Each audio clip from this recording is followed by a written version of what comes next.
Nossa Páscoa imolada é o Cristo Jesus. Boa noite a todos. A gente vai falar um pouquinho, sobre um tema, que foi proposto, baseado mais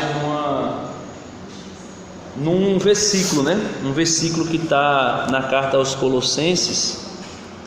E eu queria encontrar aqui, como foi proposto de início,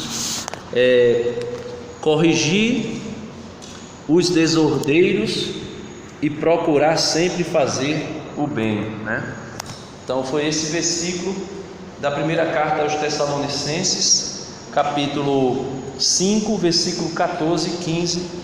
Corrigir os desordeiros e procurar sempre fazer o bem, Então, o apóstolo Paulo, escrevendo as suas cartas, 1 Tessalonicenses, primeira carta de São Paulo aos Tessalonicenses, capítulo é o capítulo 5, versículo vai ser a partir do 12, a gente vai ler um pouquinho antes, versículo 12 até o versículo 19, tá certo?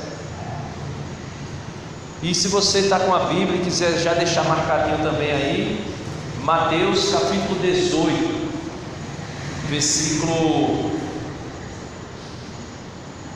16, Mateus 18, 16 e 1 Tessalonicenses capítulo 5, versículo 12, Corrigir os desordeiros e procurar sempre fazer o bem.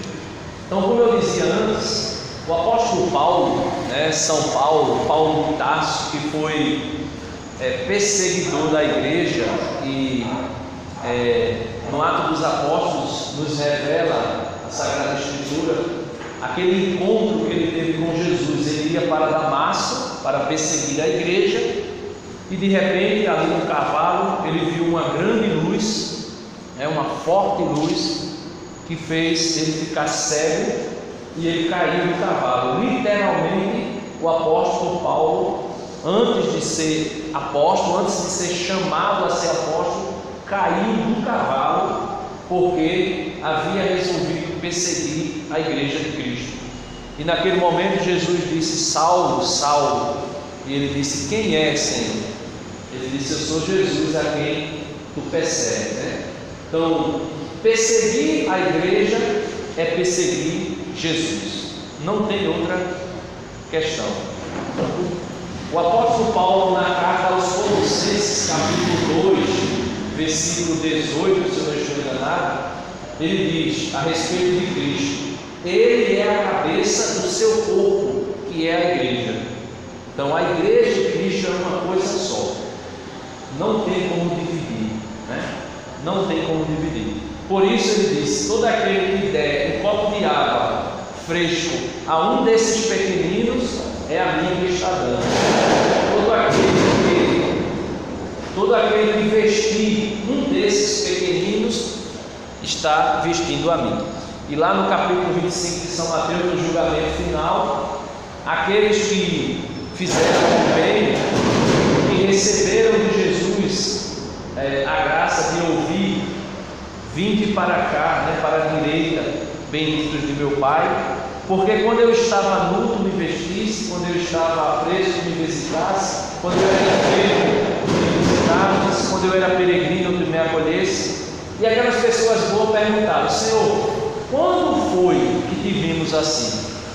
E Jesus disse: todas as vezes que tu fizestes uma dessas coisas a um desses pequeninos, era a mim que estavas fazendo. Ou seja, Jesus e a igreja é a mesma coisa. Eu e você somos membros do corpo de Cristo.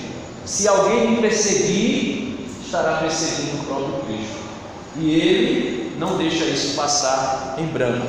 Então o apóstolo Paulo, de perseguidor, passou a ser o maior evangelizador, aquele que anunciou Jesus de maneira mais extraordinária como nenhum outro. Tanto é que o Novo Testamento, das 21 cartas que tem no Novo Testamento, eu não lembro agora o número exato, mas a maioria é de Paulo. Carta aos Romanos, 1 e 2 Coríntios, teve uma primeira Coríntios, seria 3 cartas aos Coríntios, né? Aos Efésios, aos Gálatas, aos Colossenses, a Filemão, 1 e 2 Timóteo, carta a Tito, carta aos Colossenses, eu já disse, carta aos Gálatas. Ou seja, de perseguidor ele passou a ser o maior evangelizador. Então, a igreja de Tessalônica é uma das igrejas que Paulo fundou, podemos assim dizer, né? E fundando essa comunidade, ele escreve para a comunidade para solucionar alguns problemas que estavam acontecendo na comunidade, né? E nesse capítulo 5 da carta aos Tessalonicenses, ele diz aqui no versículo 12, aí em negrito aqui, né? Quem editou esse texto coloca algumas exigências da vida comunitária. Então já cabe para nós, comunidade de Aliança Sal e Luz, algumas exigências para a vida comunitária entre nós, algumas exigências para a vida comunitária da igreja de modo geral, algumas exigências para a vida comunitária do grupo de oração Luz do Mundo. E ele vai dizer, versículo 12: nós vos rogamos, irmãos, que tenhais consideração por aqueles que se afadigam no meio de vós e velam por vós no Senhor.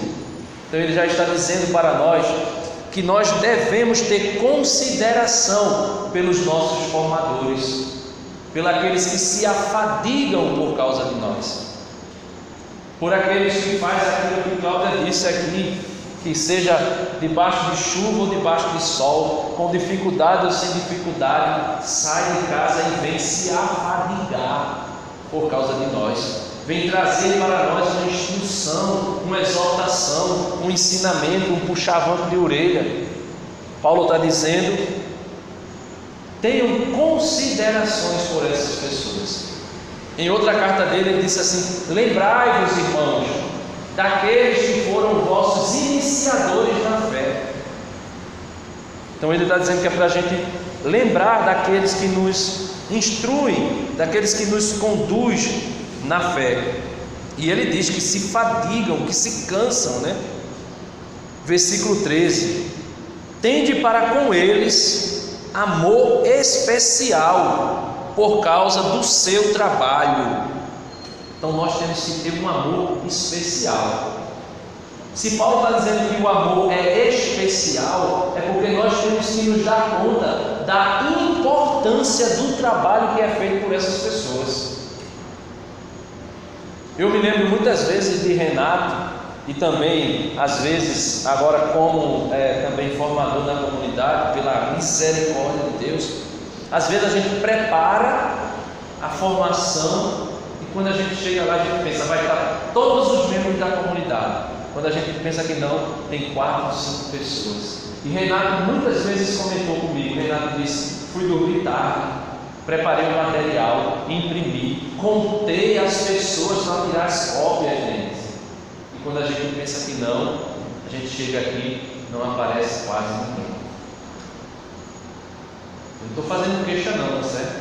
Eu estou dizendo que Paulo nos instrui a ter zelo, ter consideração e ter um amor especial por aqueles que nos formam na fé. E ele continua dizendo, né? Finalzinho do versículo 13: vivei em paz um com os outros. Além de nós considerarmos quem nos instrui, além de nós termos um amor especial para aqueles que são nossos formadores, nossos diretores espirituais, e tantas vezes são, e também inúmeras são as vezes que a gente desconsidera esses irmãos, porque às vezes a gente não vai, a gente pode ir, mas a gente escolhe outra coisa. A gente pode acolher a formação, mas a gente prefere ir para outro lugar. A gente pode chegar cedo, mas a gente chega tarde. E ele continua dizendo: vivei em paz uns com os outros. Versículo 14 e 15, que foi a moção do Espírito para a noite de hoje. Exortamo-vos, irmãos, admoestai-vos, ou admoestai os indisciplinados, reconfortai os pusilânimes, sustentai os fracos, sede paciente para com todos. Vede que ninguém retribua o mal com o mal, procurai sempre o bem uns dos outros e de todos. Então Paulo está dizendo: olha, se nós precisamos de alguma forma corrigir o irmão, nós precisamos corrigir. Voltando ao versículo 14: exortamo-vos, irmãos, admoestai, ou seja, avisai, corrigir, exortai os indisciplinados. E nós somos indisciplinados. É para chegar de 7, a gente chega de 8. É para chegar de 9, a gente chega de 10. É para fazer alguma coisa, a gente acaba não fazendo. É para fazer algo, a gente faz, mas faz de qualquer jeito. E aqui eu não estou, como diz o ditado, usando do púlpito para jogar em direto para ninguém. Eu estou falando de modo geral. De modo geral.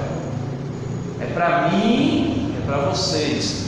Primeiro ouvido que está próximo da minha boca, qual é? Ver. Então somos todos nós.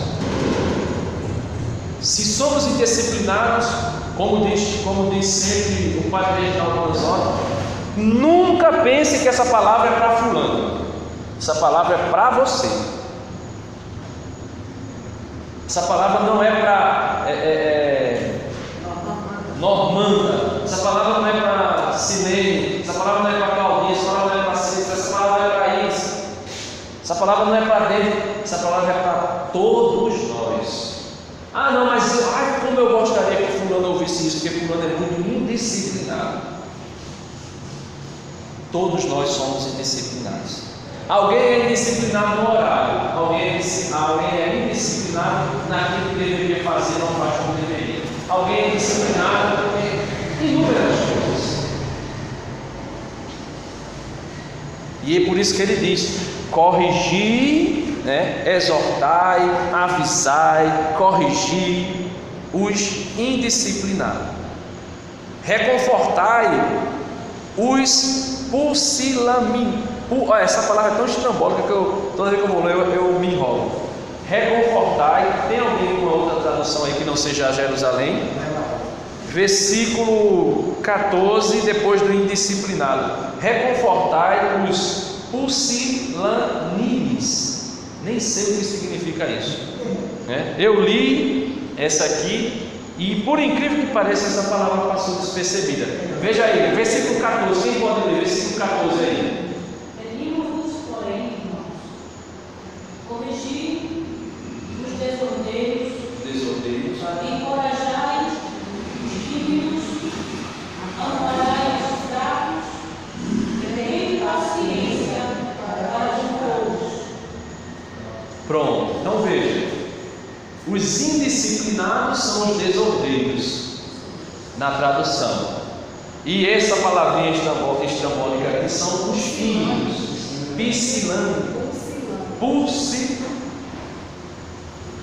pusilânimes, falta de ânimo.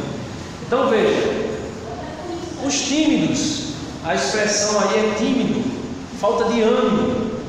Uma pessoa sem ânimo é aquele que às vezes a gente diz assim: bora fulano, eu não sei, porque eu acho que talvez, se muito tiver, vai ter 2 ou 3 pessoas lá, e não sei, ultimamente as pessoas não estão querendo ir. Mas bora fulano, a gente faz assim mesmo. Rapaz, olha, realmente eu vou ser sincero contigo. Né, essa friezinha, eu queria ficar na minha cama mesmo. Eu não estou afim, né? Eu não estou afim. Tem um filme melhorzinho do que ir para lá, eu sei que o povo não vai ver. Eu queria também. Aí o que é que acontece?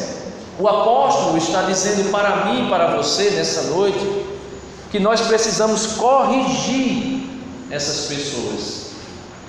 Só que essas pessoas, meus irmãos, começa por mim, começa por você, começa em nós. Tem um ditado popular que diz assim: você quer paz para o mundo? A paz começa em você. A gente na formação domingo viu, né? Eu sou o responsável. A responsabilidade é minha, né? A responsabilidade é minha.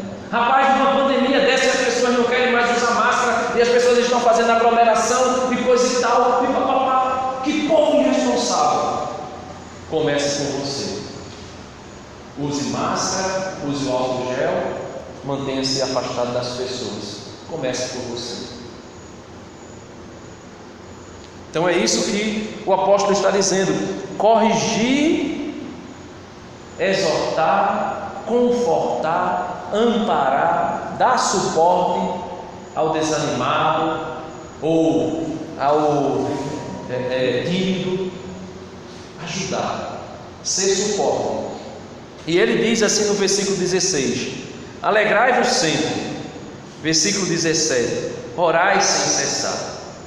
Então a alegria, né?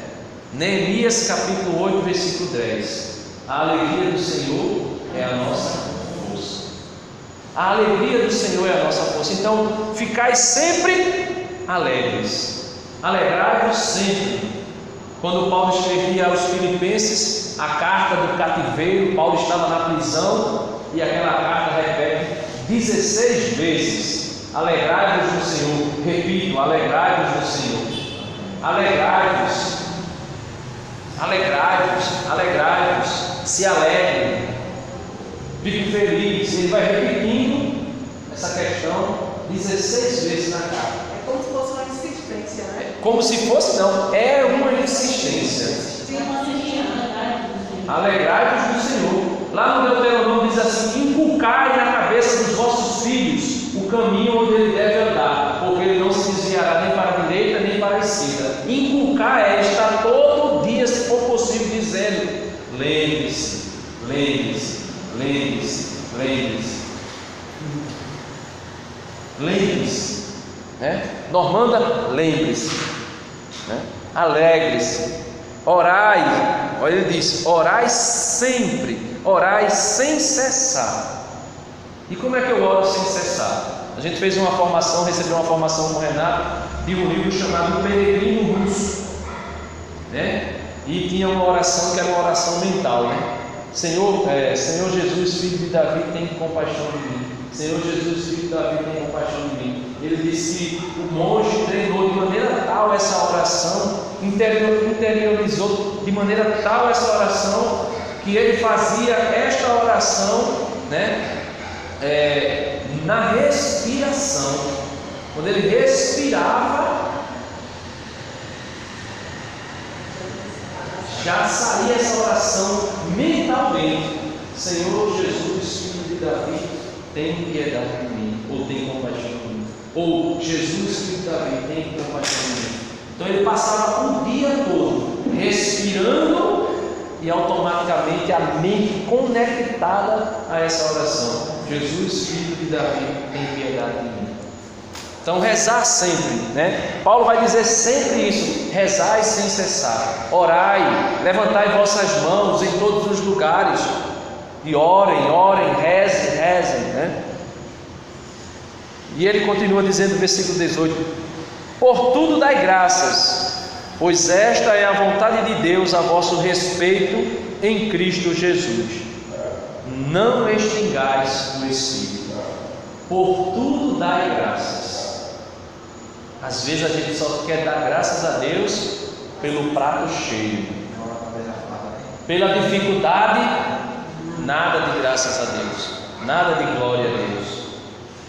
Dai glória, dai graças em todos. Eu vou repetir a maneira que ele coloca. Imagina se Jó fosse assim, né? Oi? Se Jó fosse assim, Se Jó fosse assim. ele tinha pecado na primeira, porque ele perdeu tudo, né? Então, ali ele tinha desentrego totalmente a outra, né? Deixa eu repetir aqui, versículo 18. Por tudo dai graças, pois esta é a vontade de Deus a vosso respeito em Cristo Jesus. Aí alguém pode dizer assim: Deus, em tudo dai graças, porque esta é a vontade de Deus ao vosso respeito. Então quer dizer que quando acontece uma tragédia na minha vida, eu tenho que dar graças a Deus, porque esta é a vontade de Deus para a minha vida? A tragédia, a desgraça é a vontade de Deus para a minha vida? A vontade de Deus se manifesta de duas maneiras: aquilo que se chama de vontade genuína de Deus, aquilo que realmente é desejo, está no coração de Deus, é projeto de Deus para a nossa vida. Essa chama-se vontade genuína.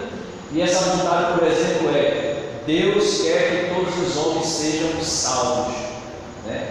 1 Timóteo capítulo 2, versículo 15. É desejo de Deus que todos os homens cheguem ao conhecimento da verdade e sejam salvos. Essa é a vontade genuína de Deus. Porém, existe a vontade permissiva de Deus, que acontece dentro da sua providência. São José, por exemplo, São José estava dormindo. Aí veja, São José dormindo. Aí o anjo vai a José e diz assim: José, toma o menino e a sua mãe e foge para o Egito, porque Herodes procura matar o menino. Jesus interferiu na vontade de Herodes que queria matar o menino? Não. Apenas na providência disse a José que o menino corria perigo e que ele fosse para o Egito. José ouviu Deus e foi para o Egito. Aí lá diz assim: para que se cumprisse o que havia sido escrito: do Egito eu chamei o meu filho. Aí depois diz assim: quando José ficou sabendo que Herodes havia morrido, veio para Nazaré, ou melhor, veio para Galiléia, né? E quando ele estava descendo para Galiléia, ele ficou sabendo que Arquelau, filho de Herodes, reinava no lugar do pai, e ele era pior do que o pai. Ele era pior do que o pai. Aí o que acontece? Diz assim: e José, com medo, desce para a Galiléia, ou melhor, desce para Nazaré. Aí diz assim: porque estava escrito, ele será chamado Nazaré. Então, existe uma vontade de Deus que é genuína, e existe uma vontade de Deus que acontece na providência. Então, quando acontecer alguma coisa na sua vida, diga: obrigado, Senhor, porque de alguma forma a vontade de Deus está acontecendo na sua vida. Seja porque é projeto dele, ou seja porque na sua permissão, no seu conhecimento, por meio da sua providência, ele permitiu que aquilo acontecesse, porque ele só permitiria exatamente pelo aquilo que Santo Agostinho disse: de um mal Deus pode tirar um bem ainda maior. E é por isso que o apóstolo Paulo, escrevendo aos Romanos, disse: todas as coisas, absolutamente todas as coisas, as boas e as ruins, cooperam para o bem daqueles que amam a Cristo Jesus. Todas as coisas. E a gente precisa aprender isso, a gente precisa colocar isso no nosso coração. E é por isso que ele diz: por tudo dai graças. Por tudo dai graças. Por tudo. A minha família de novo está num reboliço assim, imenso, de novo, reboliço danado. Só nesse finalzinho de semana a gente teve que socorrer o pai de médico 2 vezes, está internado. Está um reboliço. Aí a irmã de Mary já estava querendo fazer projetos para quinta-feira. Eu disse: pela misericórdia de Deus. Jesus disse: não vos preocupeis com o dia de amanhã, porque o dia de amanhã tem suas próprias preocupações. se programe para hoje, amanhã você se programa para amanhã. Quinta-feira, não porque meu pai não vai querer fazer isso, porque meu pai vai querer fazer aquilo. Menina, pela misericórdia, deixa chegar quinta-feira. Deixa chegar quinta-feira, está tudo nas mãos de Deus. Todas as coisas cooperam para o bem daqueles que amam a Cristo Jesus. E às vezes essas coisas doem.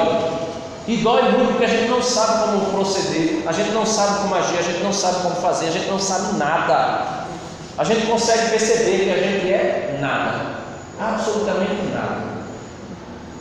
Nada.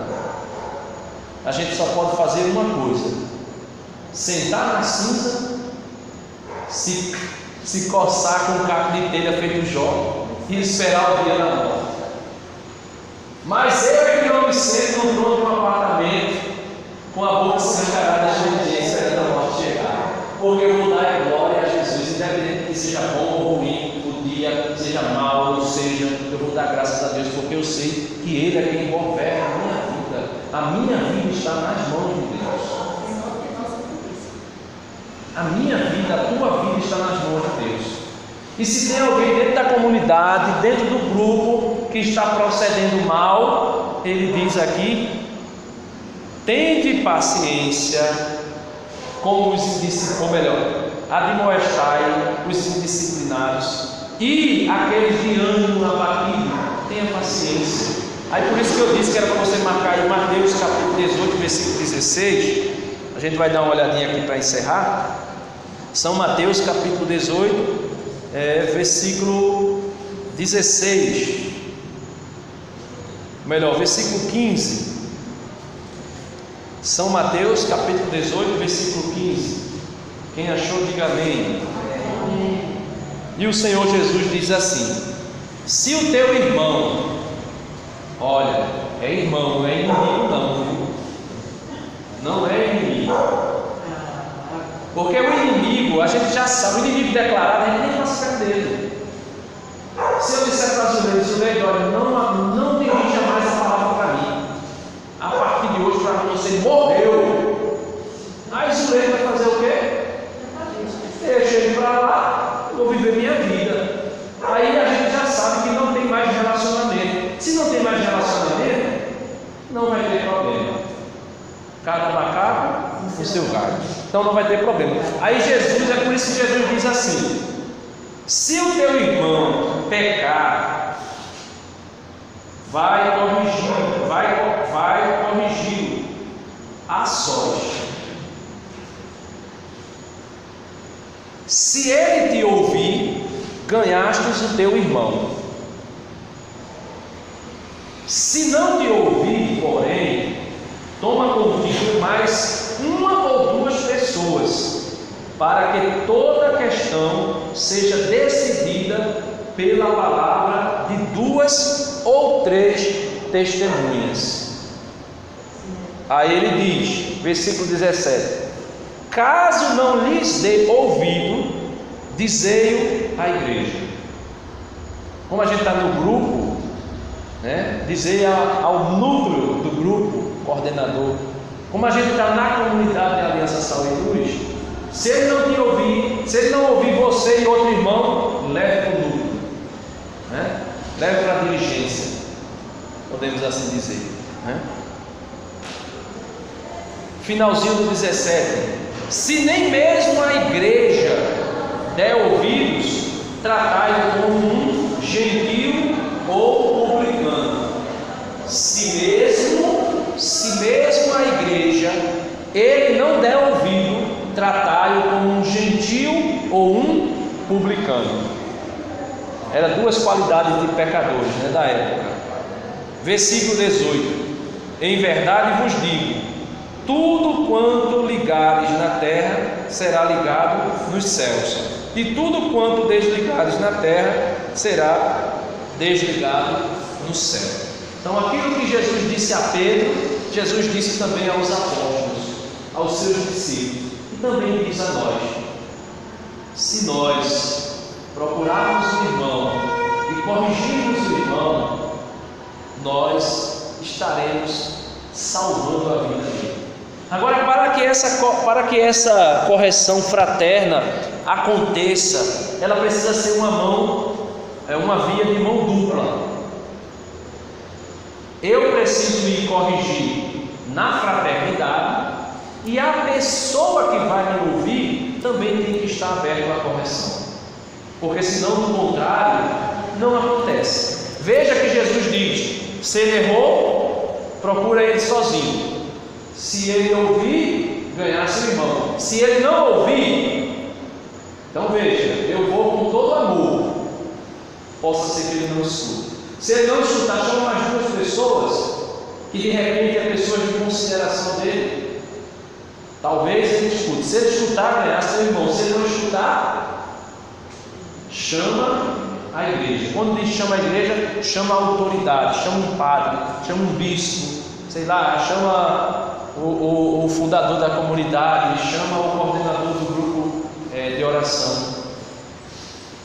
E fazendo isso, meus irmãos, a gente consegue fazer aquilo que Paulo disse aos Tessalonicenses: amar o irmão, corrigir o irmão, exortar o irmão, animar aquele que está de ânimo abatido.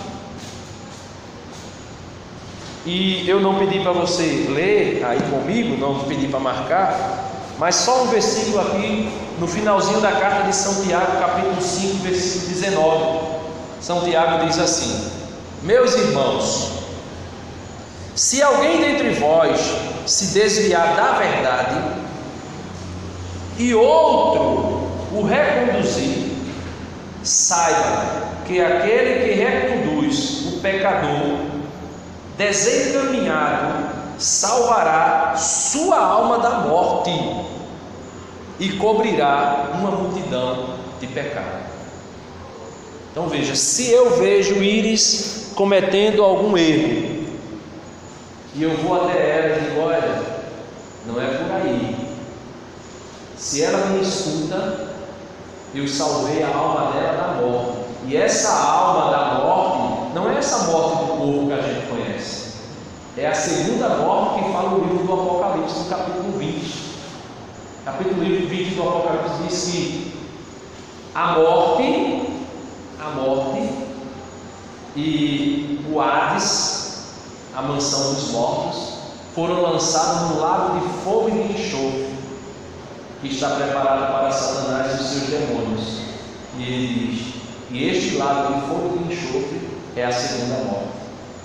Então existe a primeira morte, que praticamente todos passarão por elas, a não ser se a gente tiver na graça do que São Paulo falou aos Tessalonicenses no capítulo 4, onde a gente está lendo no 5, no versículo, no capítulo antes, capítulo 4, São Paulo diz assim: por ocasião da vinda de Cristo, se Cristo voltasse agora, nós que estamos aqui vivos, não passaríamos na frente dos que já morreram, primeiro os que estão mortos ressuscitariam. Aí ele diz: e logo em seguida os vivos serão transformados e serão arrebatados juntos com os mortos, com os que ressuscitaram, ao encontro com o Senhor dos ares, e estaremos para sempre com Ele. Então, essa morte que São Tiago fala, essa morte que os apóstolos falam, de um irmão que estava perdido e que foi encontrado, não é uma morte qualquer, é a condenação eterna. E se a gente não fala disso, se a igreja se isentar de falar do inferno, ela pode fazer com que aquilo que Jesus veio fazer neste mundo não tenha valor nenhum. Porque Jesus não veio morrer na cruz simplesmente para dizer: eu sou bom, eu sou um legal. Jesus veio morrer na cruz porque toda a raça humana estava fadada a morar para sempre no inferno. Mateus, João 3,16, não há Mateus, João 3,16. Deus amou o mundo de tal maneira que enviou o seu Filho amado, para que todo aquele que nele crê não pereça, mas tenha a vida eterna. Esse foi o motivo. Então, meus irmãos, para nós, o convite, a exortação, o pedido de Paulo e do Espírito Santo é ter paciência com quem erra, corrigir quem erra, animar quem está desanimado e não pagar o mal com o mal. Ele diz: não paguem o mal com o mal. Não paguem o mal com o mal. E na carta aos Romanos ele diz assim: não paguei o mal com o mal, mas triunfai sobre o mal com o bem. Então, se você quer ganhar para alguém que está fazendo mal a você, faça o bem. Pratique o bem e você ganhará, né? Você vencerá. Amém? Amém. Louvado seja nosso Senhor Jesus Cristo, para sempre seja louvado.